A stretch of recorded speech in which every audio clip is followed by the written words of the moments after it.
Hi hello readers. நான் இப்போ உங்களுக்கு யாரை பற்றின இன்ட்ரெஸ்டிங்கான விஷயத்த சொல்ல போகிறேன்னா ஹச்ரி வெல்ஸை பற்றி தான் நம்ம இப்போ பார்க்க போகிறோம்.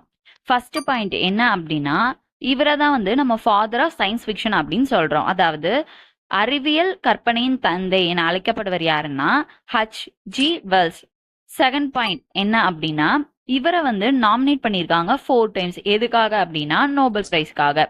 தேர்ட் பாயிண்ட் தேர்ட் பாயிண்ட் என்ன அப்படின்னா, பாப்புலர் கான்செப்ட் வந்து டைம் மிஷின். அதை வந்து யாரோட நாவல் வந்து எடுத்திருக்காங்க அப்படின்னா இவரோட நாவல் தான். இவர் வந்து இந்த டைம் மிஷின் அப்படின்ற ஒரு நாவல் வந்து 1895ல எழுதியிருக்காரு. அதுல இருந்து தான் நிறைய ஹாலிவுட் மூவிஸ்லயும் நம்ம பார்க்க சீரீஸ்லயும் டைம் மிஷின் அப்படின்ற ஒரு கான்செப்ட் இருக்கு.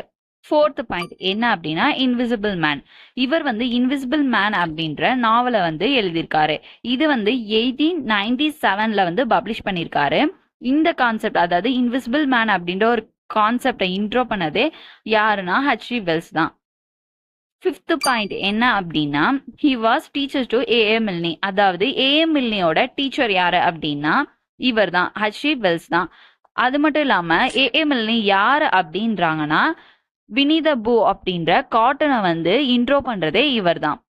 சிக்ஸ்த் பாயிண்ட் என்ன அப்படின்னா, இவர் வந்து இது மட்டும் இல்லாம டைம் டிராவல், அதுக்கப்புறமேட்டு ஏலியன் இன்வர்ஷன் அப்படின்ற கான்செப்டையும் இன்ட்ரோ பண்ணிருக்காரு.